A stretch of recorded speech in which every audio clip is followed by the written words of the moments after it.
This episode is brought to you by Audi. The road is calling. Embrace the thrill of the drive with the all-new, fully electric Audi Q6 e-tron. Featuring effortless power, serious acceleration, and advanced Audi tech. It's not just a new EV. It's a new way to experience driving. The all-new, fully electric Audi Q6 e-tron is here. The next chapter of Audi starts now.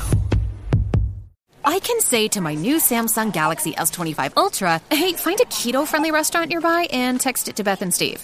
And it does, without me lifting a finger. So I can get in more squats anywhere I can. 1, 2, 3. Will that be cash or credit? Credit. 4. Galaxy S25 Ultra, the AI companion that does the heavy lifting so you can do you. Get yours at Samsung.com. Compatible with select apps. Requires Google Gemini account. Results may vary based on input. Check responses for accuracy. Hey, Fidelity. How can I remember to invest every month? With the Fidelity app, you can choose a schedule and set up recurring investments in stocks and ETFs. Oh, that sounds easier than I thought. You got this. Yeah, I do. Now, where did I put my keys? You will find them where you left them. Investing involves risk, including risk of loss. Fidelity Brokerage Services, LLC, member NYSE, SIPC. Hello, this is Don Bluth, and you're listening to the Animation Addicts Podcast with the Rotoscopers. Hi, everyone. This is Glenn Keane, and you are listening to the Animation Addict Podcast with the Rotoscopers. They are awesome.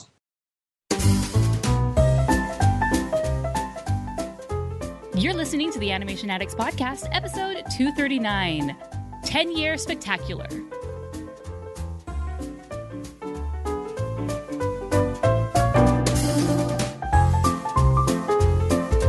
Welcome to the Animation Addicts Podcast with the Rotoscopers, the #1 place to get your animation fix with animation addicts just like you. Each episode, we dive into the wonderful world of animation featuring Disney, DreamWorks, Pixar, and everything in between.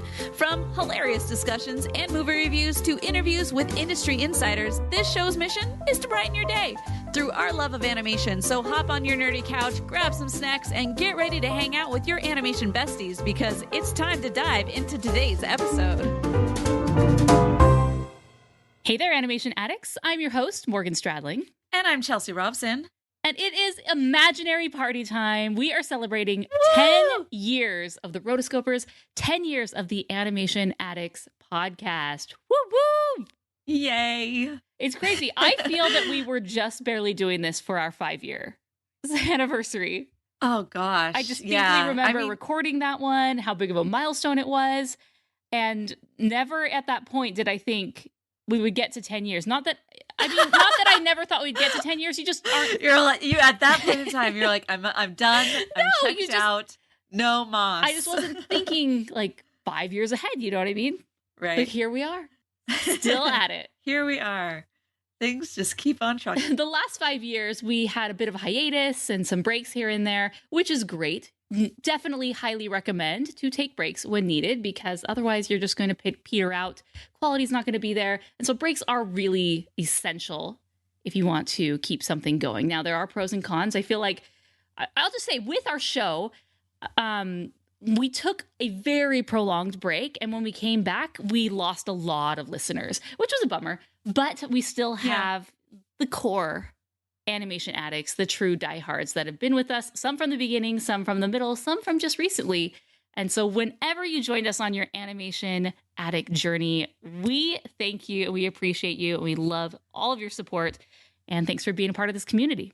Yeah, no, I've had so many friends that I've gotten from the podcast itself, which to me, I think is the biggest part of the podcast. And it's the main reason why I continue to still do it is for the people.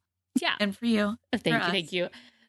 All the people involved within this, though. Yeah. It's like, I feel like to do this is a lot of work. And if you'll excuse us, we're going to take a little bit of a side, like we're not talking about different movies really. Well, we will, because there were some questions about that, but like we're not going to be focusing on a specific thing. We're just kind of take an episode just to kind of talk about our journey and kind of talk about how we got here and things that we've gone through and maybe some podcasting lessons that we've learned through the times. And So yeah, this is for anybody who likes animation, but also anybody who's ever wondered what it's like to run a podcast for 10 years. We're going to be doing that. Yeah. All right. Here at the Almond Joy Factory, where tropical vibes abound, we use soft, fresh-tasting coconut. The crunchiest almonds and delicious chocolate candy. Ah, but do you know what our most important ingredient is? Sometimes you feel like a nut. Sometimes you don't. Almond Joy's got nuts and something even way better than that. Yes, Almond Joy is made with almonds and joy.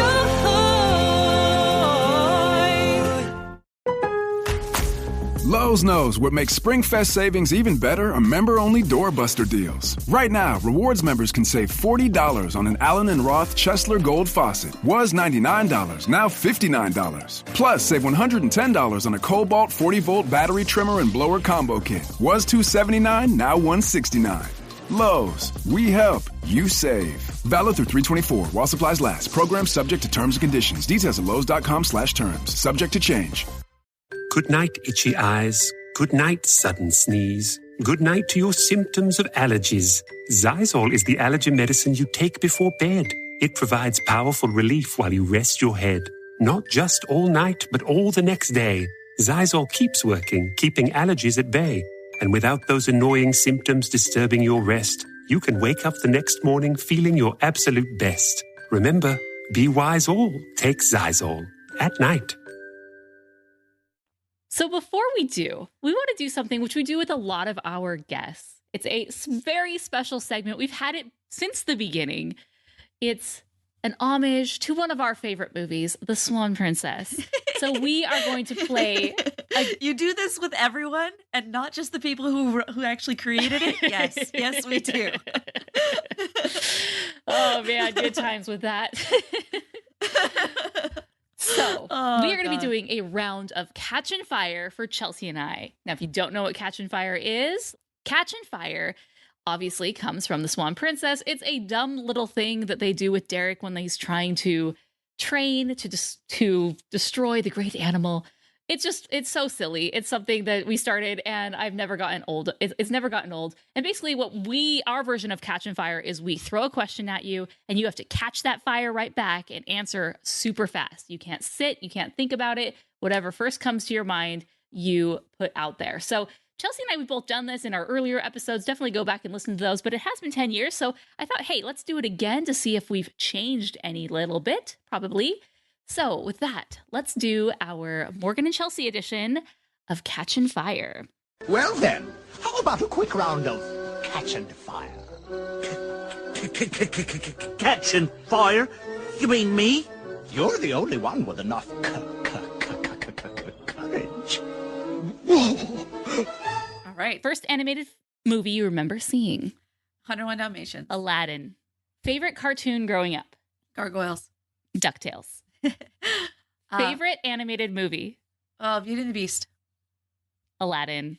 Favorite animator or artist? Glenn Keane is up there for me. Glenn Keane. Yeah, Glenn Keane for sure. Mary Blair, Brittany Lee, all of them. Classic animation or CGI? Classic animation. Classic. Come on, we're the Rotoscopers. Come on. That's what we do. Favorite animation studio? This is a no-brainer unless Chelsea has changed. No, I'm still Disney. Walt Disney Animation Studios. Which leads us into our next one, Disney or Pixar? Still Disney. Disney. Yeah. Laika or Ghibli? I think Laika for me. I'm going to say Studio Ghibli. Laika is like, they've just done a really good job of like picking cool stories that are different. Right. I like Studio Ghibli, but I like some of their movies. And so the reason I'm picking them over Laika is because their top tier movies really are top tier. Princess Mononoke, Spirited Away. Yeah. Some of those ones just are so great. So that's why I picked them. For sure. Songs or no songs? Definitely songs. Definitely songs. Walt Disney World or Disneyland? Oh, I'm going to go Disney World. Wow. I just recently went to Disney World and I was... Not that I wasn't impressed, but I just have to say Disneyland. Yeah, I think I like the mini parks and the versatility of it. And I liked going to Florida. So there you go. Yeah, hey. Florida or not Florida? Right. For Chelsea. Okay, I see where we're going. Disney or anthropomorphic? Or sorry, people or anthropomorphic? Oh, you know, that's hard because the epitome of anthropomorphic, there's not a ton of them, but to me, anthropomorphic, it's Robin Hood. Yeah, it's Robin Hood for sure. So it's like, okay, we have Robin Hood where it's animals standing on two legs as if they were, the pigs in Animal Farm at the end, right? But overall, I gotta say people. Yeah, I think people as well. Favorite animated dog? Bruno. Bruno. Favorite animated dog? First one that comes to mind is Lady. So, that's the game. There you go. First thing comes to mind. Summer releases or winter releases? This is a funny question because I feel like this isn't as relevant now. It's really not. Like this, it used to be like such a thing, and now it's like, I always love a good, I don't know. I think winter releases is when when the best movies have been coming out. When the best ones happen, that November, that Thanksgiving break, it's when the big one happens. So I'm going to say winter releases. Mm-hmm. Me too. Probably would have said summer in a previous life. Yeah. Favorite obscure animated character? My favorite obscure animated. Oh yeah, it's Little Brother. Little Brother. First thing that comes to mind is Maurice. Okay. He's kind of obscure. Yeah. Again, I'm just following the rules, guys. Right. Some of these might not make heads or tails. Stitch or Tinkerbell? Tinkerbell. Mickey, Goofy, or Donald? Goofy. I'm going to say Donald. Okay, I'm throwing one in here we've never done before. Okay. Daisy or Minnie? Well, Minnie definitely has way more content available. Mm-hmm. So I guess you have to go with that just by default. I'm going to say Daisy. I am a huge Daisy stan. All right. When I went to Disney World, I had an amazing Daisy Duck t-shirt. I haven't actually put any of those photos on my Instagram, so I'm going to go do that. My next post is going to be my Disney World photo dump. But I love me some Daisy. She does not get enough representation in the Mickey universe. Like, it's either they're either gonna have the three, the Mickey, Goofy, Donald, right? If they're gonna have them like plastered on a T-shirt or something, and then occasionally they'll have, okay, let's have the 4 or the 5, and the 5 that's included is Pluto. But then very rarely are you gonna get the Fab 6 where it's Daisy is included, and so she is always left behind. She is very sad. Yeah. I mean, and speaking Justice for Daisy. Favorite. Okay, let me change my answer. Favorite obscure animated character. Pete. I love Pete so much. And talking about the Mickey universe, he is very, very underrepresented. He is voiced by the great Jim Cummings. Mm-hmm. He's amazing. I love him. My kids watch Mickey Mouse Clubhouse, and every once in a while, like Pete, he shows up a lot in that show, and I appreciate that. So there you go. How about Launchpad? Indeed. He's one that's like, he's gotten around. Several different episodes, several different series. He's kind of like a floater. Good old Launchpad. Scrooge McDuck I like, and then I also like Professor what's his name? Professor Von the Professor Duck. Oh gosh, I ruined this. Okay, next. Huey, Dewey, or Louie? I mean, I have no Louie. I would say Huey because he wears red and he's the leader. Disney princesses or princes? Princesses definitely have more standout time, but princes, I mean, they're and I'm gonna go with the princes only because they don't get a lot, and I think that's what I did last time when I did it. So I'm consistent, at least. I'm gonna go with the princes too. Okay. Yeah, I love me some princes.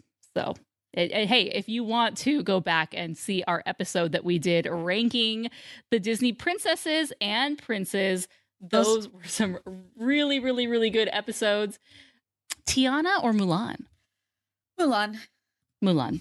Snow White or Sleeping Beauty? Sleeping Beauty.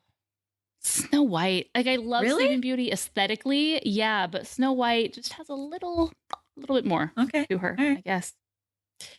Who would win in a fight, King Fergus or Stoic the Vast? I like Stoic. Yeah, Stoic. He's a Viking. Yeah. It's his job to fight. I mean, King Fergus, I mean, he's, in Brave, he definitely has his muscles behind him. He can throw logs and whatnot, but I just like Stoic. Woo. Frozone or Elsa? Elsa. She can create life. Yes, not talked about enough. Rasputin or Dr. Facilier? Rasputin. Yes. The one we love to hate. All right, our final questions. Which would you rather watch? I gave a slew of movies for you. Hunchback 2, Cinderella 2, Mulan 2, Aladdin 2, aka Return of Jafar, Norm of the North, The Land Before Time, 8, The Wisdom of Friends. Oh gosh. So my favorite part anytime that we do this with anybody is this question. And they are always like, oh my gosh. Like, is this is what I've gotten myself into? Every single time it's like there's a shudder before anybody ever answers this question, and it's my favorite thing. I love it. Maybe I am a little bit of a semi-sadist in that way, but it's just like to see people be like, oh gosh. And they always have to, if they don't start it with the caveat, it's always ended with the caveat of like, if you're making me watch one of these. Yeah, for sure. Oh gosh. I would say of these, Cinderella 2 was terrible. Mulan, oh my gosh, I hated that one. Return of Jafar, I've actually talked on Twitter with Tad Stones, the director, and he was like, I will give you an interview at some point, but you have to promise me you will never review Return of Jafar. I was like, oh, that's funny. Wow. We need to do that then. Yeah. We should interview him. We but should. then I want to watch it. Oh, but that's sad. I mean, we can watch it. We just can't review it. Our hands are tied. I don't know. I you know. let us know, audience. Do What you would want you us to rather review us the do? director or review the film? I want both. I don't like that he put the stipulation on us. Yeah, but that was man. the stipulation. He's like, you have to promise me you will never do that. I would love to know all the history about the film, though, because it started this era of these sequels. So it's kind of fascinating. So that's true. So Norm of the North. I want to do that. Morgan was very much against that one, and so I never saw it. Yes, it is And pretty then bad. The idea of Land Before Time 8, The Wisdom of Friends. Like, I have a really... I'm going to pick that one. The Land Before Time 8, Wisdom of Friends is my choice because it sounds... I've seen the other ones, and so I know what I'm getting myself into. This one has painted it in a bit of a rosy... Wisdom of Friends. Woohoo! Yeah. You know, I've gone down that sequel train before with the Swan Princesses, and are you going to some watch of them were all bad. of the Land Before Time? I have not committed, and there's other people on YouTube who have done it. So it's like I was the first. It was so crazy. So if you don't know, I did a video on YouTube, me watching every single animated Swan Princess film. There were 10 at the time, and I was the first person to do it. I was like, okay, well, this is awesome. And then, no joke, a week later, some other girl did it. And I'm like, ha! Beat you to it, girlfriend. Oh, that's really funny. That you and some other random girl are on the same train and having to watch the same movies all at the same time. Even the idea of Hunchback 2, I remember it, and I just was like, Mm-hmm, yeah, Melissa Joan Hart in there. Yes. Nice. I would oh gosh, I can't even do it. I would watch Land Before Time 8 with you because I've never seen it. Okay. But with me is your caveat. With you Nice. is the caveat, because we would have to actually go through and be able to rant and do our things. It's kind of like in how we did Swan Princess 3, because I remember Swan Princess 2 wasn't that crappy, but Swan Princess 3, holy moly, that was bad. Right. Yeah, it was. And hey, if you're ever down to watch the other Swan Princess movies, you just let me know. The Christmas one, I can't believe we didn't do that. I did watch the Christmas one. I know, but for our Christmas movies that's that we had true. done. Okay, this year we are adding the Swan Princess Christmas movie. Oh gosh. Swan Princess, I think it's just called the Swan Princess Christmas. We are watching it because it is so bad. There is literally a lightsaber duel and it's non-ironic in there. I think it is ironic and they know it and they're just like, here, yeah, we're doing it. What are you going to do about it? Huh? That's exactly what I think it was. And I remember I was living in Nashville at the time and I watched this and I was like, holy crap, what is happening? And I remember showing it to you, be like, there's literally a lightsaber duel in this. What is happening? And you didn't even believe me. You're like, I don't even believe you. And then I had to send you a screenshot. It was like, what? And then I proceeded to put myself through that. I'll include a link in the show notes. That video only has like 7,000 views. I believe that it deserves way more, so much more, way more. It's so good. It's so good. And so I'll include in the show notes so you can take a gander. Speaking of goose, well, she's a swan, but close enough. Whatever. Flying fowl. Yes. So there you have it, everyone. That is our Catchin' Fire. Hope you enjoyed it. So for this episode, we have some questions from our patrons that are going to cover various topics. And I think the first one, before we even get into these questions, but the first one really does kick us off, is how did you start the podcast and whose idea was it? I think we should talk about the origins of the podcast for those who haven't heard, and just kind of like, let's hit different milestones of these different 10 years that we've done. Okay. Perfect. So I was a huge podcast listener, always loved podcasts. My very first podcast that I listened to was Pottercast in 2005, August 2005. So podcasting, if you don't know, it started in 2004. And so I consider myself to be very front runner when it comes to podcasting and being a podcast listener. I listened to these Harry Potter podcasts on my way to my college classes. Absolutely loved it. Nerded out with my friends. My podcasting friends. If you're a podcast listener, you know what I'm talking about. The people that you subscribe to, they are your friends, okay? Yeah, exactly. And I always, loved animation, and there really weren't that many Disney podcasts. There weren't any, really. And there was one animation podcast called The Animation Podcast, appropriately. And that was by Clay Cadis, and he was working at Disney, and he just interviewed Disney legends, Disney greats, people who had done certain movies, and those were really fun. They were great long form interviews. They were kind of, I'm a behind the scenes geek. And so I got to see behind the scenes of some of my favorite animated films. So it was really cool. Then obviously he got busy in his regular life or his work life. He's gone on to direct Angry Birds and some other things.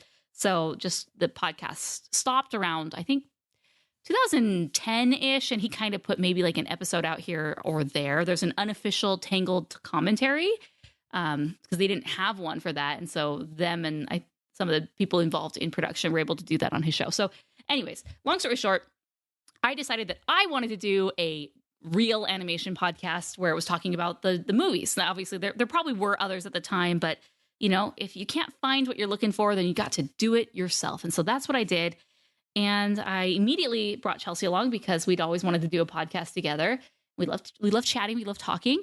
And then we needed a third member. And, just for balance, I felt that we needed... 1 second. And expound a little bit more on more just like we like talking. We went through this time where we would that just was a yada yada, yeah, for sure. Yada yada. No. We have to expound right there. There was a time where you and I, it was like right after high school, and it was like a summer of just hang out and chill. And we decided that like we were just gonna watch a whole bunch of Simpsons movies with the commentary. And then we were going to watch all these other things with the commentary. And then there were other parts where we're just like, we should just do our own commentary for all of these things. And we could just, so that was kind of like an idea in our head. Now continue. Yep. Yes. So we start this podcast or, we're thinking about doing it. And then, I thought we needed a male voice on the podcast. And so I had this friend, Mason, and he's very, very well versed in animated films, and he's really funny. And so I just thought it'd be perfect. I asked him, he said yes, and off we went. Well, and we started I was on my mission. So I served a mission for my church, and I had gotten home in December of 2011. And during the last couple of months, you were emailing me and being like, okay, we've got this whole thing set up. I'm doing this. Do you want in? And I was just like, well, yeah, come on now.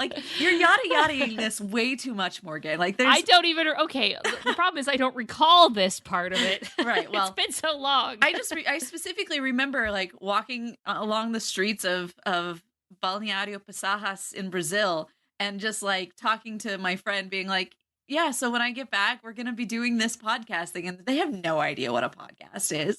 This is 2011 and in a small city in Brazil. It's not even a city. Yeah. And so I'm talking about, that we're going to be doing this. And it was just really funny. So, but yeah, I do remember specifically the emails of being like, okay, this is what we're doing. This is how we're doing it. And I feel like we do need a guy. So here's the guy that I've got. And okay, do you want in? It's like, of course.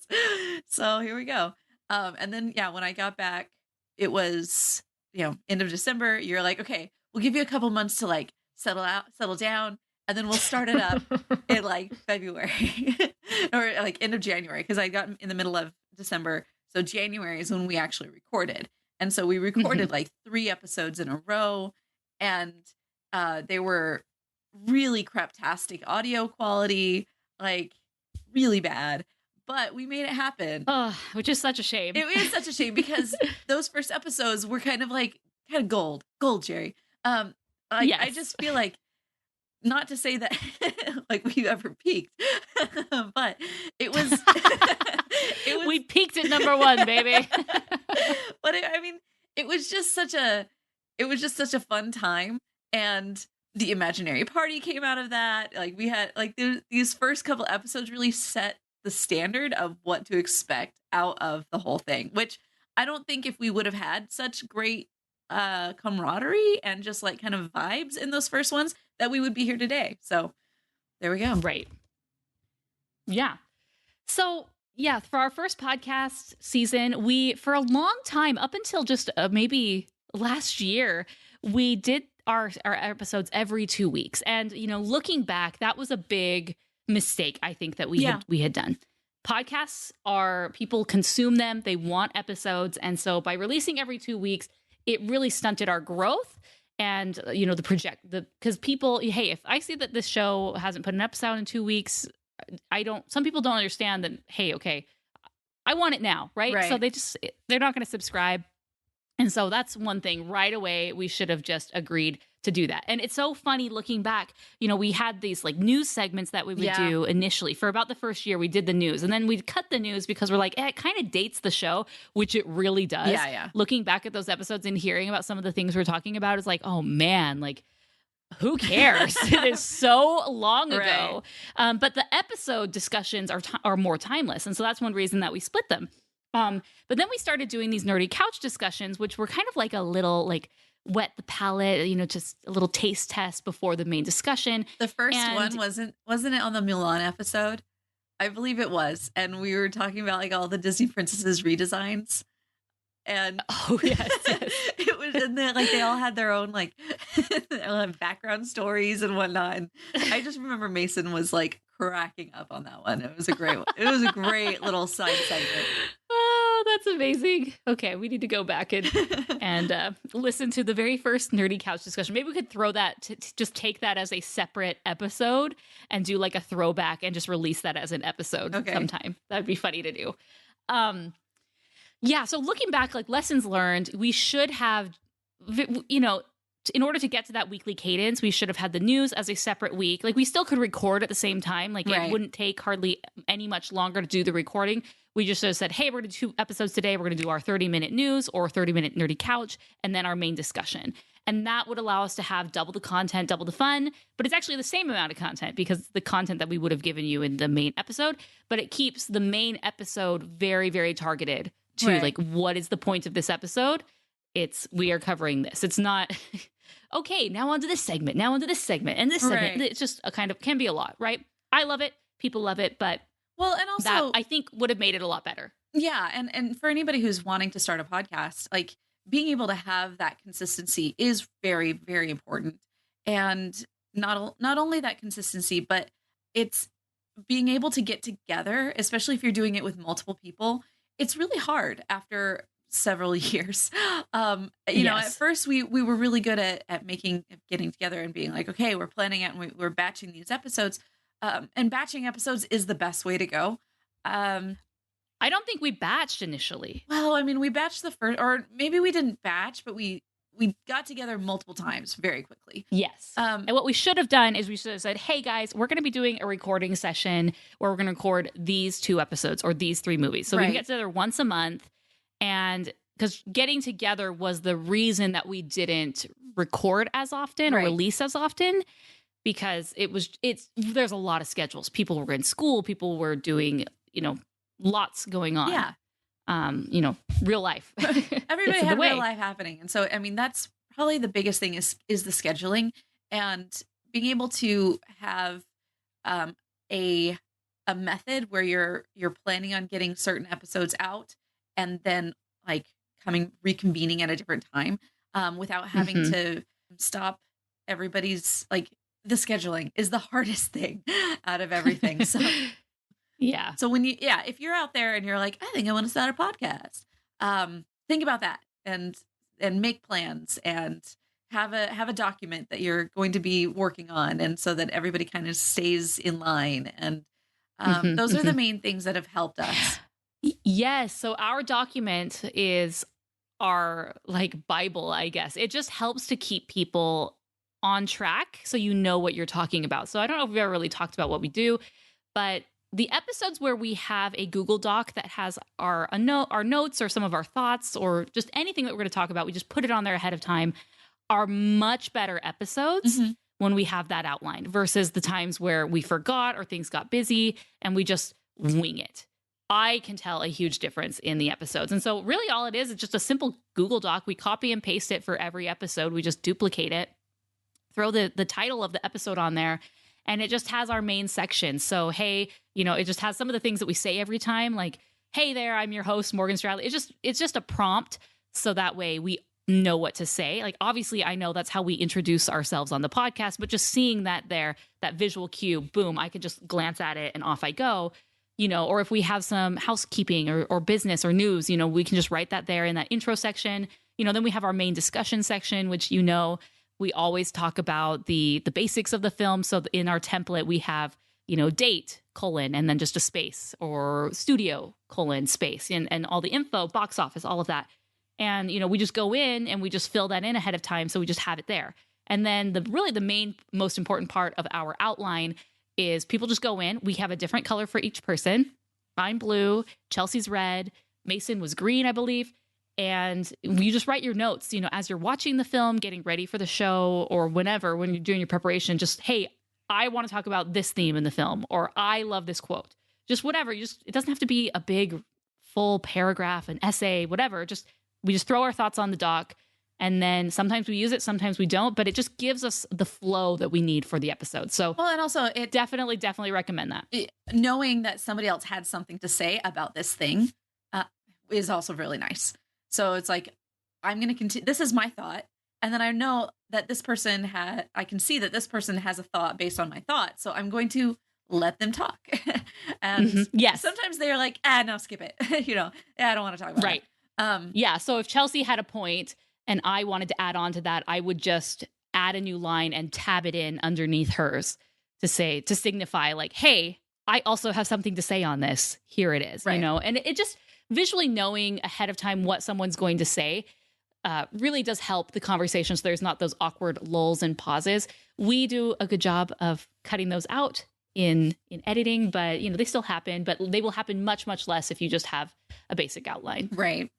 I think another big thing, like if for people who are starting podcasts, I guess, knowing the audience was a big thing, and knowing specifically the type of show that we wanted to do was huge for people who are looking for the show, for people who are wanting to find a specific thing.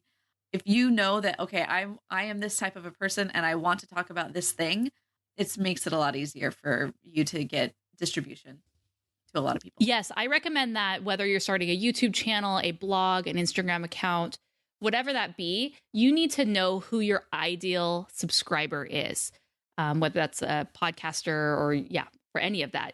It's worth doing the exercise to say, who is the person that I want to be listening to? And the trap that most people fall into is like, well, everybody will enjoy this show. Right. Everybody's going to listen. No. Not everyone enjoys the Animation Addicts podcast. If my husband had to listen to it, he would gouge his eyeballs out. Okay, it's not for everybody, right? It's specifically, looking back, our show are for millennial audiences who grew up with animated films, who still love Disney and animated films to this day. Yeah, there's the magic and the nostalgia with them, and so that's why we cater our episodes to that audience. This is a situation where we are that audience, but sometimes you'll find that you may not be your target audience. whether it's for a product you have or whatnot. So you just got to be careful with that because you can't assume that you are the audience. In a podcast, that can definitely be for sure, especially if it's a movie podcast or something like that. But it's not always the case. Yeah. So, yes. This is also a great time to plug. Morgan has a YouTube how-to course that you can take. It's fabulous. And honestly, we went through so much to be able to do all the things that we did. And if we would have had somebody to be able to take us through exactly how to do all these things from step one, it would have been like, oh yeah, yay, all done.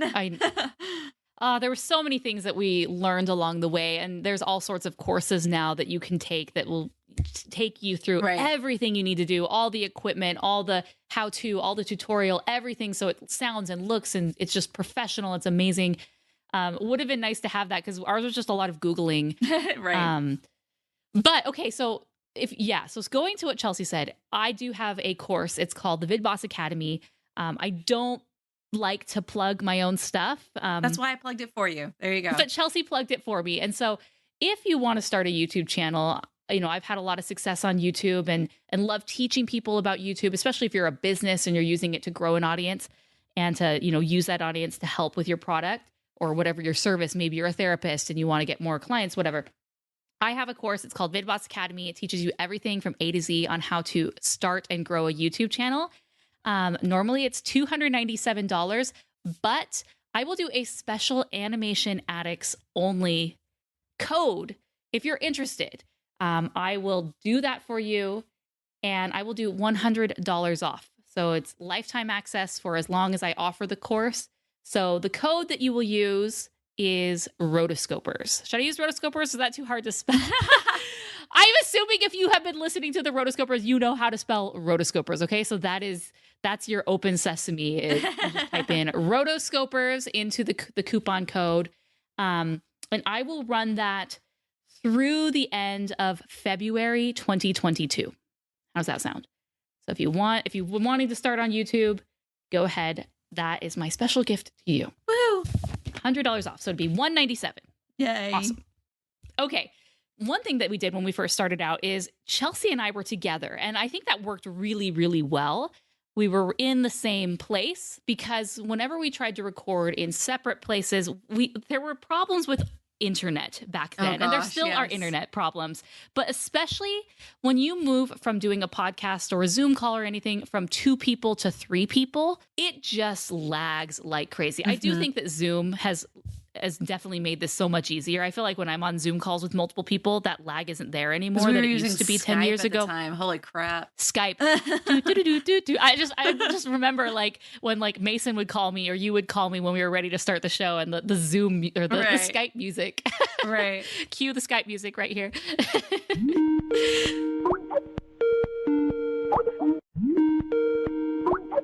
Like programs will always come and go. So it's like Facebook. Yes. It's like Facebook, MySpace crap. It's like these platforms will always come and go. It's tech stuff. So, but here's the big thing. We recorded our first few episodes on your computer microphone, which is a no-go. Do not do that. Do not do. Do not do. Can we say this one more time? Do not do. If that's all you have for the first one, you can still upgrade for $7 and you can get something. So just there is very cheap microphones on Amazon that you can get. The one that I recommend for just getting started is the ATR, I think 2000 or something. I'll include a link in the show notes. It's about $70, but I've seen a lot of tests and comparisons where they compare it to the Shure microphone that a lot of the professional podcasters use. Yes. And they say it's like kind of the same. Obviously the higher end one that's $400 or $500 has way more bells and whistles and slightly better quality. But if you're just getting started, here's the thing. This is what I use right now. This mic. It's great. It works for me. It's worked for a long time. Chelsea has her own setup, but she is an audiophile, so she has all the fancy things. Yes. But I would recommend that. And instead of just using your Zoom recording, which I know a lot of people do, the problem with that is typically because your audio is traveling through the internet, the person who is recording it on their side, is going to have the best audio because it's going to be the clean audio going into just, the recording device. But the other two people who had to have their sound come and pass through the waves of the internet and then record it, they are going to be lower quality. And I've noticed that on other people's podcasts and definitely on our old podcasts. And it's a shame because it's like, well, why do I have this great microphone, but I still sound like garbledygook, right? So Nobody what wants we have garbledygook. figured out, no one likes garbledygook. No. So what we figured out to do, the easiest is to just everyone record their own audio. It's so simple. It's so easy. So I use Audacity, which is a free open source program. Chelsea uses a tool called Pro Tools. You can use GarageBand, whatever program you have, and you just make sure that your microphone is set to your actual microphone, not to your microphone on your computer. And then, which does happen, it's going to want to default to like, oh, you're on mic? No. Use this one. And then you just record it. You end your recording when everyone's done. You title it the episode number and write your name on it. And then you just upload it. And then you just combine them all in post-production. And it's so much better. It does take longer. longer. It does take longer. It will add more to your post-production process. As the person who edits, I will say, it does take longer. Right. It's so much easier to just take that file that has all three, let's say 3 hosts, and it's all compressed, it's all together, and boom, just edit from there. It's so much easier.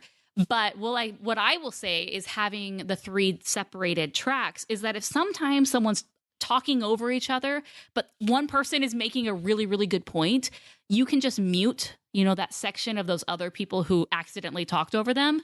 So that way this point that the person made is saved. Whereas if you just use the recording that's all 3 of them compressed together, you can't save that because you can't splice out the other people talking. So that is an advantage of doing it that way. So that's what we figured out over time. Okay. Right. I'm sure this is like no-brainer stuff, guys. But here's the thing. You figure it out as you go. While Morgan was just giving that one example, I started coughing and you didn't hear it because I will have gone in and removed that part because I have separate audios. Yes. Yay. Exactly.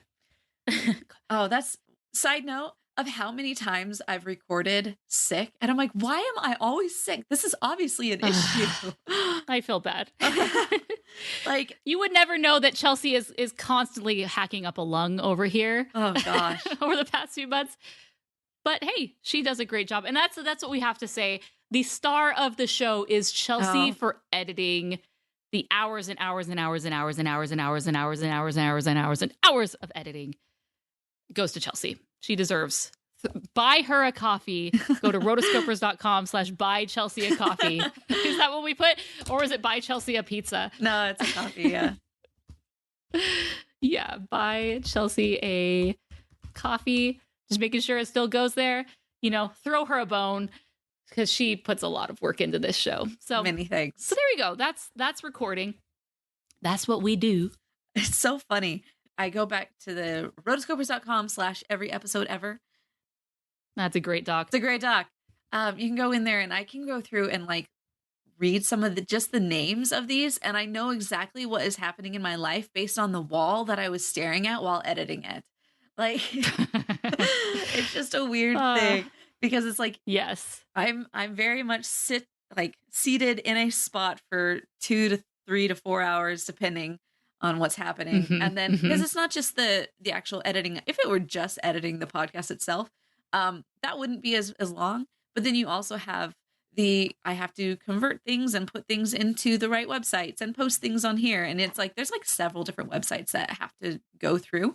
And then we also add in marketing for this. And so you have to find the clips and be able to put those out. And we have a great marketing specialist right now, Lauren, and she's been doing some fabulous things on the Instagrams because I wouldn't have time or the mental capacity to schedule those things out. I'm grateful that she's able to do it because it's there are things that you want to do, but to be able to do all of the things, it's just, there's a lot of work that goes into these things. It's a lot. Yeah. So thank you. And I want to say thank you to everyone who has helped contribute over the years. We started as the podcast and it quickly grew into a website because initially we were talking about news stories And instead of linking to these other places, I wanted just, hey, let's just link to our own website. And so I started writing up the news stories for about the first year. And then we did a big call for writers. And we brought on our initial batch of writers, and, you know, people like Pablo, Myra, Gary, Blake, Alyssa. Those were some of our first crew of writers, and, you know, have gone on to do amazing, great things. And then we brought on another batch, you know, Rachel and John and so many other just really cool people that we've met through the podcast. And if you are listening and you were a part of, in a little bit or a big way, thank you so much. And it's interesting because the website has definitely changed. You know, I started the podcast. One of the reasons is because I wanted to be a contributor on the website Hypable. Andrew Sims was the host of MuggleCast. He still is. And he started this website that was an entertainment website all about fandoms. I thought it was such a cool idea. And he was looking for writers, and I did a submission for writers, and I didn't hear anything back. And I was really kind of bummed because I thought that I was, you know, very much capable and very accredited in, I wasn't a journalist per se, but I, you know, can write incredibly well and had a degree and all these things that you think, okay, like I'm a shoo-in. Right. I was not a shoo-in. So it's fine, because then I started my own website and I started doing, let's just focus on animation news, which they covered animation news to a little bit and a little extent. And, you know, and then it grew from there, and we did news, reviews, and interviews, and the podcast and the YouTube channel. And now the website is a little different. You know, 10 years later, Hypable just closed their doors. Oh. The online news space is so competitive, and it's just, you don't make any money doing it, you know, which is why we have ads on the site, but they basically just cover to keep the website open. We never gained enough through ads and whatnot to pay the writers. It was always volunteer. I would have loved to have gotten to that point, but I couldn't figure out how to monetize the news aspect of the site in that way.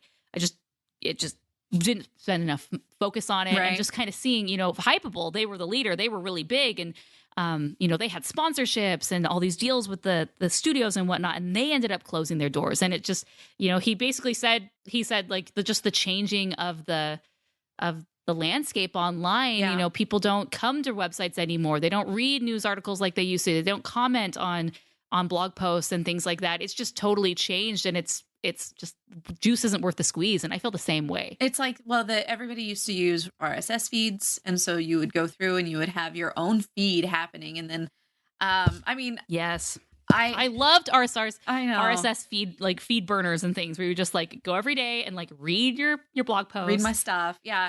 And I think, I mean, there's me of being like a little bit bitter of like they know that, you know, why am I creating a place where you don't have to go to my thing?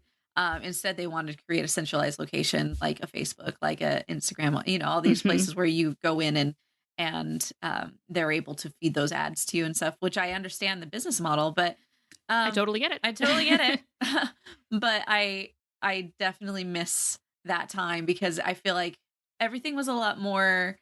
I honestly think that it'll start like trickling back into stuff like that, because I feel like it was a lot more curated. I had a lot more control over what I was seeing and how much of it I was seeing too. So, yeah, I think, I mean, they have different places now. I was a huge fan of the RSS feeds. I miss the days. We don't really have a lot of writers on the site anymore. One of our writers, Mark, came back recently. Oh, he's like, hey, can I come back and write? And I'm like, of course. Like, if you've ever worked for the site, you know, it's always an open invitation. Like, hey, if you ever want to contribute, but, you know, kind of thinking through, I'm like, I don't want to put all the effort into news anymore, just because the other sites can just do it so much better. I always felt that, you know, because we weren't full time, it was kind of volunteer. Not every story was getting covered, and so there were always gaps in our coverage. And so kind of figuring out the next phase of the website has been, you know, kind of interesting. I think it's a place for us to put reviews, you know, that are our own, you know, exclusive things here and there when we can, and obviously a place for the podcast. But as far as like the future of news on Rotoscopers, I just don't see it being that. I think it's maybe more of a place for more evergreen sort of content, opinion pieces, good old listicles, if you wanted, right? Things like that. So that's where I see the website going. So yeah, if it's something that you are interested in doing, and you would like to contribute to the website in like those ways that I've talked about, definitely go to the site rotoscopers.com/write for us, and there'll be a link where you can apply there. It may take me a while to get to those pages, but we're always looking for people who want to help and keep this going. So another thing that we dabbled in for a while was the video podcast. Yeah. And it was, I would say, for the most part, video podcasting was not successful for us. But I think we were a little too soon, I guess, for our capacity. We were doing it on Google Hangout, which wasn't a great thing. We always had that lag with the internet where the video was lagging. Now, if we were to do it, I don't think we would have that problem. We could just hop on StreamYard and it would be easy. It'd be great. We'd have all of our logos and our branding, whatever. We had so many high hopes for a time that didn't provide the abilities, Yeah. And, so with podcasting, you can just show up in your pajamas and off you go. You don't really have to prepare visually. But, I like to look nice if I'm going to be on camera. Right, exactly. And so, there was a whole extra layer that you had to do. Video podcasts are very popular. One thing that did not help is we had our YouTube channel, and when we would put the podcast on the YouTube channel, they would not do well. And that's another thing that I suggest is if you are going to be doing a video version of your podcast and you have an existing YouTube channel, create a dedicated podcast channel for your content of your podcast, because the way that the algorithm works on YouTube, and I talk about this all in my course, is it wants to know who you are and what you do. And so if you have content A that's a news story, and then this one's an opinion piece, and this one's a long form 2-hour podcast episode, it really confuses people and they don't really know what to expect. And so if someone clicks on your new video and it's a 2-hour podcast and they're like, ugh, I don't want this, they're going to hop off. And that's an indicator to the algorithm that, hey, people aren't liking this sort of content, so I'm not going to promote this channel as much. So having really long form, totally different content on your channel can really hurt you in the algorithm and in the search results. And so if I were to go back, I would create a separate Animation Addicts podcast channel. And if people wanted to see the video podcast and go watch it there, for sure, you would go there and that's where you'd find it. But all the other sort of fun videos that we would do, I would keep on the channel. So that's a recommendation if you're looking to get into podcasting is keep it separate. You will thank you. You will thank me. There's a big YouTuber that I follow, and she did a podcast, and then she's like, hey, I already have this audience of 400,000 people. Like, of course, like they're going to want to listen to my podcast and watch it. But you have to remember that people follow you on different places for different things. Yeah. Your YouTube, the people who love YouTube, love YouTube, and they don't necessarily love podcasts, or they don't necessarily love Instagram. And so you can't just mass post all of your posts to the same, this was a big thing that people did back in the day. It's like, hey, I'd put my post on Twitter. I'd put it on Instagram. I'd put it on Facebook. It's like, I have all these people. They should be able to see it. But your audiences are different in those places, and you can't assume that they're the same. So people on Twitter don't love the same sort of stuff that people on YouTube like. And so she did this, and it really, really, really hurt her in YouTube, and her videos, which are a way to bring in money for her business, just weren't reaching the same amount of people. And so she scrapped that entirely and created a new channel. And she's like, I wish I just would have done this sooner, because now it's hard to come back from that. Right. So anyway, this is our lessons of 10 years as far as YouTube and podcasting. But now I think we could go back to doing a video podcast, but I just don't feel like I need to. I don't feel the desire that the audience is there for that. And what we do is with our patrons, we get together once a month and we will do a video stream with them. And that's the one time where we get on camera and we hang out and we talk and do fun things. So if you are wanting to see us on camera, on video, that's a patron perk that you can get by going to rotoscopers.com/patron. Yay. Woo. I love the patrons. We need a little plug, a little sound bite for any time we say patron plug, patron. I don't know, something just to be funny about it. Join the patrons. No, they're just such a great group of people, and every time that we get together, it's just fun to just hang out. And I'm like, hey, you're my peeps. I like You're my people. You're my people. Yep. So, is there any other lessons learned for the podcast, Chelsea, that you think that, things that went well, things that didn't go well over the past few years? I will say, I mentioned that our podcast had great growth leading up until our hiatus. And then, the hiatus kind of was 1.5 years, and then we came back around Frozen 2 time. And there was a big bump in downloads when we came back. And then I think just because people had forgotten to unsubscribe, and then people were like, oh yeah, what's this show? Like, unsubscribe. And so then our next episode after that had way less. So I could visually see in the data what happened there. But we have been able to kind of grow back, never to the level that we were before. And so that is a lesson learned, that breaks are good, but 1.5 years break is not good, Well, right? So like a break over Christmas break, makes sense. You're not going to lose people. Everyone needs time off. That makes sense. But for 1.5 years, don't expect the audience to be there 1 year later when you're finally able to come back. Well, that's just School of Hard Knocks. Right. And I think that, you're looking into like the reasons why that we ended up having to take the break. There was just a lot of things going on in everybody's individual lives. The scheduling, always a difficult thing. Then also like priorities change and shift throughout individuals' lives. Like you got married, you had kids, like other things that came in and came out. I have my own things that have come in and gone. Make sure that you're able to be consistent at whatever you're going to be doing. So if it's a 10-minute podcast, then get together once every month and record all of your 10-minute podcasts, and then just let it be that. I mean, there's one side that says like, oh, keep trying, keep changing, keep doing all these things. And that is yes, but also make sure don't bite off more than you can chew. Yeah. And another thing, there is a time for you to realize when something's just like, it's time to end a chapter and move on. Yeah. Like kind of holding on to something just because, just like the hope that, hey, you'll get there. And, you hear that advice like, hey, you're the big YouTubers, they had 1,000 videos before they got big. You got to keep at it, which is true. Yeah. However, sometimes it's hard advice to say either way, right? You also really have to take in mind, like, to do things that give you energy. Like if something doesn't give you energy, then it's just going to be a chore, and people aren't going to want it anyway because you don't enjoy it.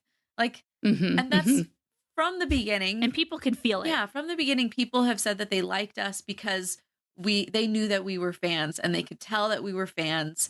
And if it gives us energy, then it'll give you energy, the people who listen, So, I think that's always been my key as far as like taking on new projects. I will go through and I'll really ask myself, will I be doing this if I have absolutely no monetary value coming in because of it? And that like you have to, for us, the monetary value is not in currency. What type of currency do you accept for your work?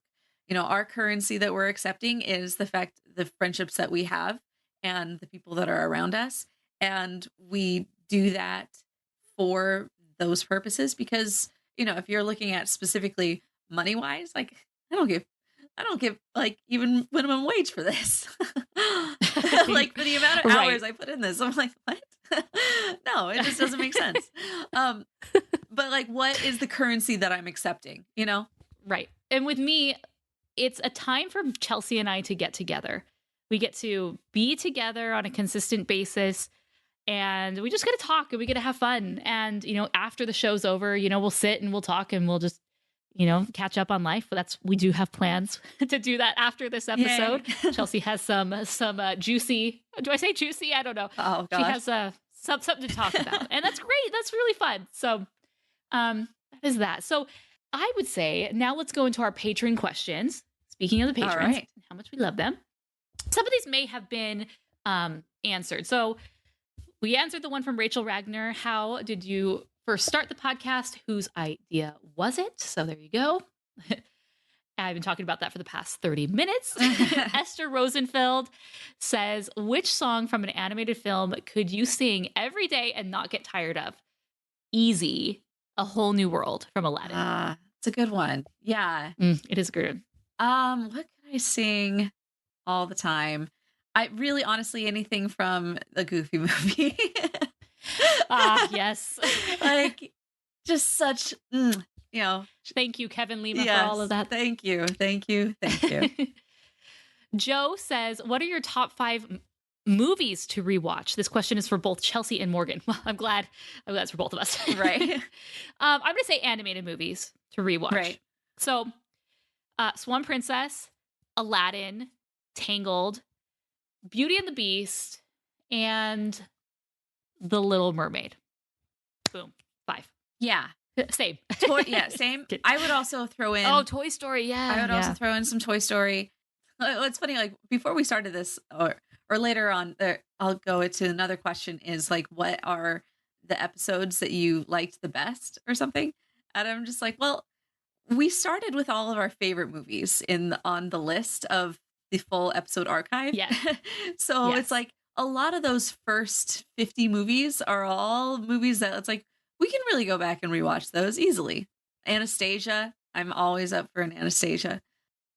Oh, Don Bluth. I mean, we didn't talk about our Don Bluth love. When we first did the podcast, I mean, we still have the tagline, Disney, DreamWorks, Pixar, Don Bluth, and everything in between. Midway through, we cut out Don Bluth because I was like, we kind of gone through all of his. He is a studio, but he's not a studio because he's just had this crazy name change over the years. Like, he was constantly like redoing a studio, reincorporating or adding a new partner, and so they had to rename it. So it's like very strange. Like, it would have been so much more convenient if we just would have called it Don Bluth Studios from the very beginning. Boom, done. But like, we love Don Bluth so much that he got a shout out every single episode, every single episode in our tagline. And I love it. But eventually I cut it down because I was like, well, let's just talk about like the big 3, Disney, DreamWorks, Pixar. So yeah. Yep. Well, and the exciting times of being able to meet him and like hang out with him a little bit. Multiple times. Yeah. He's such a great guy. I know that there's a lot of stories out there of like people who've worked with him. And I'm sure if you went through a time where there was bankruptcies involved, like there's issues that would come up. Yes, there are issues, but as far as like being monetarily connected to somebody is always going to bring up issues. But as far as him as a hang, and I mean, we don't hang out with him, but it's like as a hang. Come on, it's like as somebody to like. We don't hang out with him, but as somebody just to like kind of like glean information from and just kind of like be with.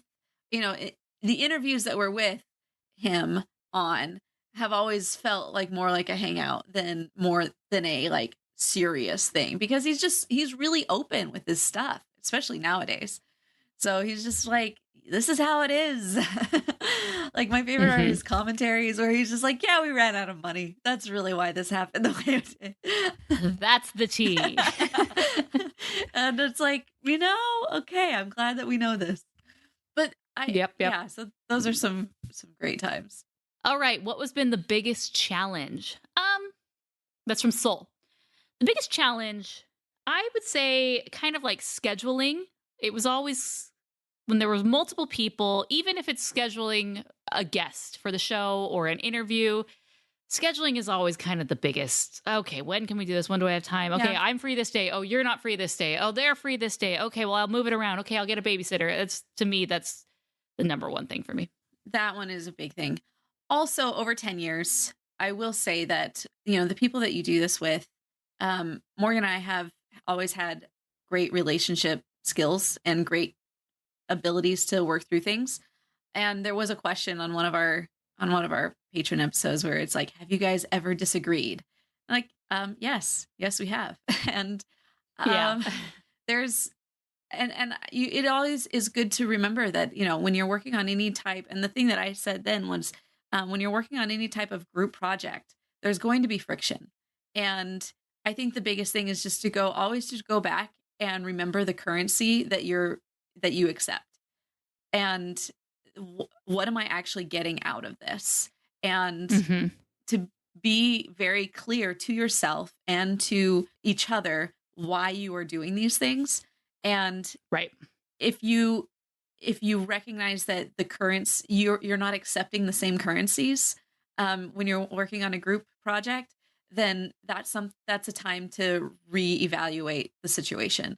Once we knew exactly the currencies that we accepted in this project, it became a lot easier, and there were a lot less friction. Yes. just talk it out before things get explosive. Yeah. Okay, so there you go. That was a really good one, Chelsea. What is an episode you regret? So I was trying to think through this. This is another question from Soul. I don't think I have any regrets. I don't live my life that way. I believe that people are human. We make mistakes and you move on from it. And we don't hold people to, if you make one mistake in your life or you say one thing, like you're canceled forever and you're done forever. I don't believe that is a Christ-like way to live our lives. Yeah. I believe in forgiveness. I believe that we need constant forgiveness and repentance. Like that is the whole purpose of life. So right. An episode I regret, I will say around 2016, there were, I kind of regret a lot of those episodes because it was just Chelsea and I at that point in time. And I was working full time and I had a baby and there was just a lot on my plate. And I feel like I didn't prepare as well for those episodes. Like sometimes I wouldn't, majority of the time, I wouldn't even have anything on my dock. And I feel like I was kind of just phoning it in for those episodes. So I do regret that because, you know, we should have maybe taken a pause and come back really, really invigorated. Yeah. Those were times, you know, like I said, going back to when you knowing what time you're capable of doing and being able to be honest with it. But as far as regret, I don't necessarily regret any episode. I don't like regret sort of people. Well, okay. If it here we go. The only regrets that I would have is not being prepared enough for an interview. Mm-hmm. Like that. I mean, because generally if you're going to be interviewing somebody, you will never have that chance again, most likely, unless this goes well. It's like a first date. But in a first date, at least you're both coming in kind of blind. But no, this one, it's like you have asked them to come on and you can't waste their time. I just remember there was one specific interview that I was going to do. He noticed that I clearly hadn't done enough research about him. This is early on, like within the first 10 episodes, basically. But he was just like, yeah, here, read my Wikipedia page, basically. I was like, oh, sorry. Ooh. I mean, it was just really bad. Like, I felt really, really bad about that. And another one is I also regret is during the age of horrible internet issues, having to deal with that on an interview is just terrible. So those are the kind of things that I regret. It was just like, oh, it hurts. It hurts so bad. Yeah. You know, one thing with interviews that I've learned is there's two types of guests. One guest is kind of like on their circuit. They're promoting something. They're going to tell like the same stories over and over and over because they have 10, 20 of these things that they have to do. Right. And they feel, quote, on, you know? Yes. And so, and they know that, hey, I'm going to tell these 10 stories on these different podcasts because they all have different audiences. You know, it's just my same shtick over and over. Yeah. And then there's the other people that are a little bit more real and raw. Maybe they don't do interviews as often, or, you know, they're not as scripted, if you will. Right. And I will say for the people that come in with a script, I feel the best interviews are the ones where I have watched multiple interviews of this person. Yes. You know, because there's the surface level thing that everyone is going to ask. Like, I don't want to be the person to ask like the surface. So like, what gave you the idea for this movie? Right. Exactly. Like, okay, whatever. You know, so I feel like my best interviews are the ones where I watch everything. When I did Chris Sonnenberg, I listened to he was so kind, and he went on like all these different Tangled podcasts and YouTube channels. He's so great. He's awesome. I really love him. And I listened to all the interviews that he did about the series and, you know, wrote down the most common questions that kept getting asked because I'm like, I don't need to know this. I want something new. I want to offer my listeners, whether they've heard those other ones before, nonetheless, anyone, I want something entirely new, unique, never done before, right? And so I feel that the questions I asked were ones where it's like, wow, okay, I've never been asked that before. That's a really great question. You know, that's what I like to do for podcasts. There's other people we've interviewed, for example, Bill Farmer. Love Bill Farmer, voice of Goofy. He's amazing. We got to interview him early on, but I've listened to a lot of podcasts and interviews that he's done, and he very much is the same, like, I'm going to tell my story. Here's how I got in the business. Here is how it's like the same thing. And so it really forces you, if you recognize that ahead of time, you want to get them out of that. Yeah. Yeah. And like going back and listening to that episode, there were also other cues that I really should have taken him up on. Like he was talking about, oh, it's Halloween. And so we're really into Halloween. And I was like, why didn't you ask a follow-up question on that? Yeah. You know, like and those are, once again, we were very brand new, and I'm sorry to any of our early interviews. And even the Don Bluth interview was like, we were just like, oh gosh. I would do it so different. It's so different nowadays. Yeah. But you know, once again, give yourself grace. You're starting, you're learning, and it's okay.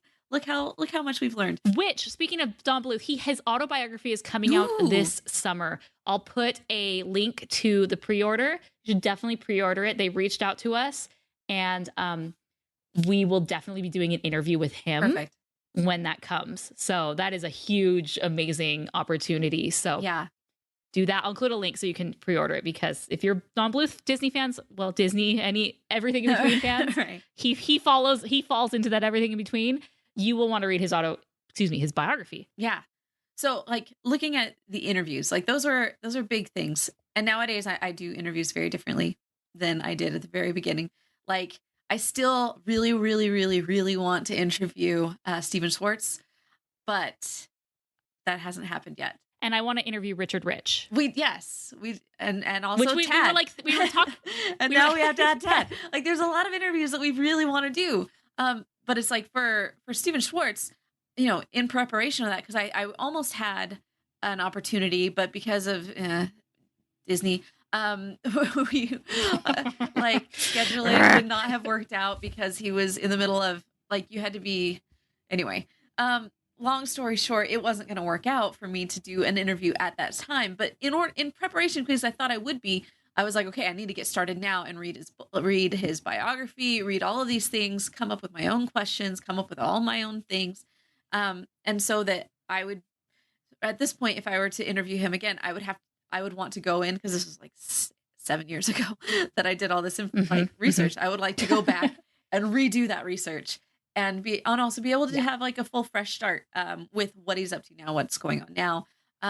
So yeah, there's a lot of methods that people take to do interviews, but I think that especially if you are reading somebody's book, or if you are listening to something of that person, I would keep a notepad with you and write down in individual questions that maybe those interviewers didn't catch. Mm-hmm. Or like I said, when Bill Farmer was like, I really like Halloween, what kind of questions could I have asked about Halloween at that time? You know, it's like, and I would go through now and I would write down all these questions that maybe somebody didn't catch up on, and have my own list of just lots of questions for people, so that I would have way more of a breadth of opportunities and options, and not to just stick with the same shtick. Good ones. Next up is, were there any movies you covered that you didn't expect to enjoy but really liked?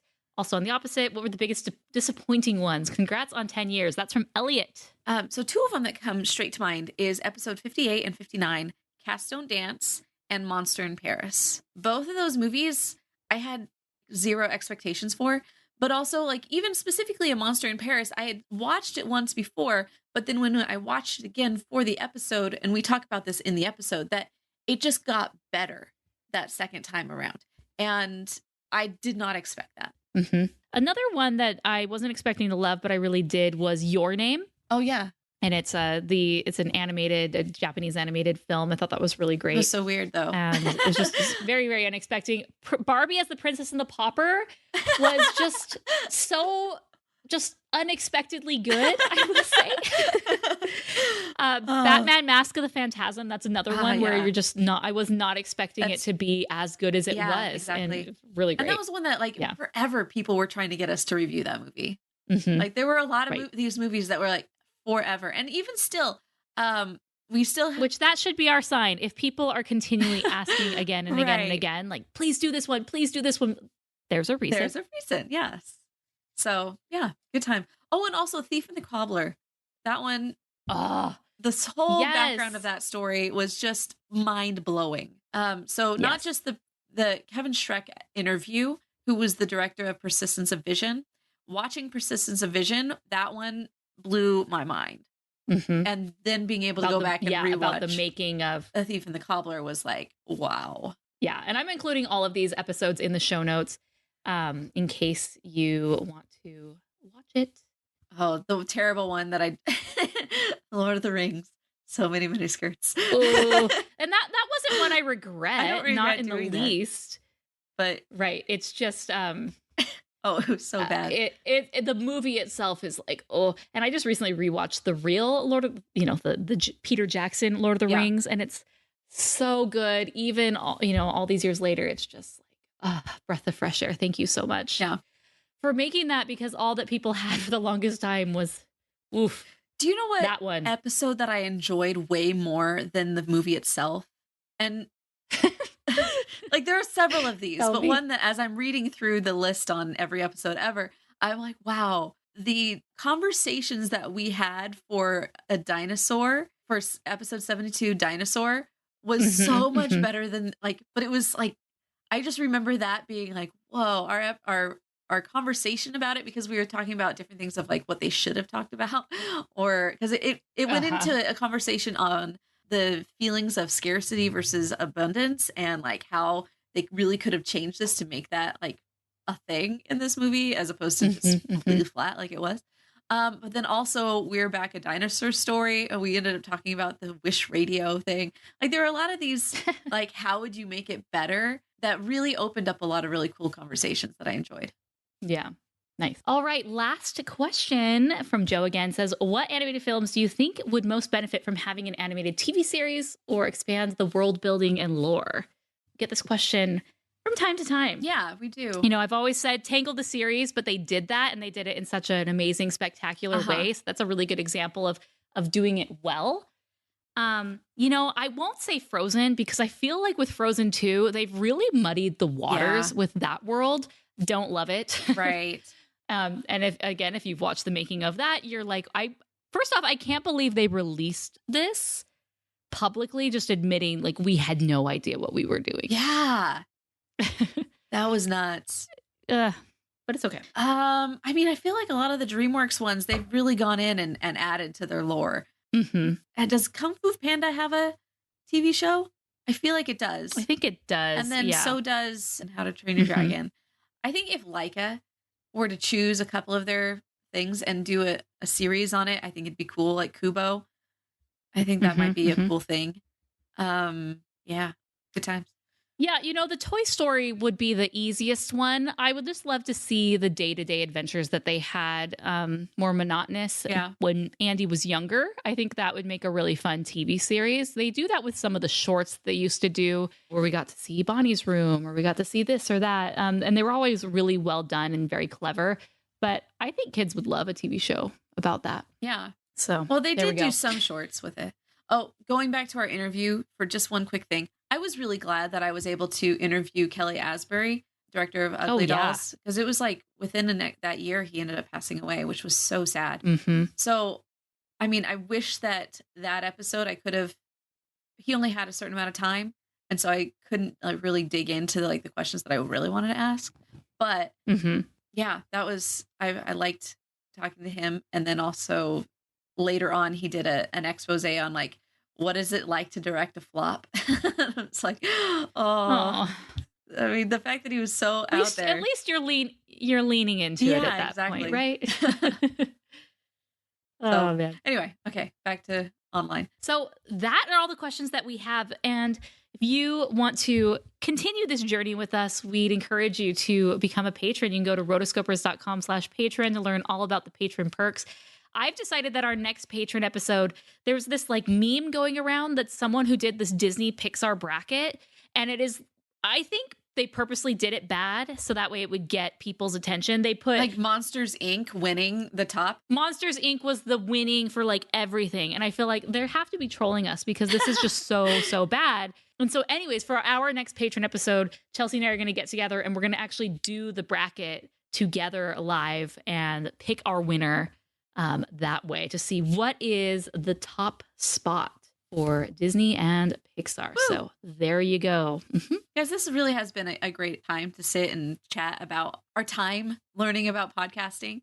And I think that's been you as the listener and as the audience, once again, is our currency for doing this, or And I'm grateful for you, because it's going back to the patrons, the people that really want to have these conversations are so important to us, because you guys keep this whole thing going. So thank you for joining us through these 10 years. Whatever point in time you joined us, we're grateful for you, and we're grateful for the camaraderie and the special group of friends that we've all become. Woo woo! Thank you so much. This has been fun. And here's to another 10 years. I'm sure on our 5-year episode I said, here's to another 5 years. Here's to another 10 years. We'll see how this evolves over the next few years. It's been fun. It's been a blast. And we love hanging out with you. So until next time, we are the Rotoscopers.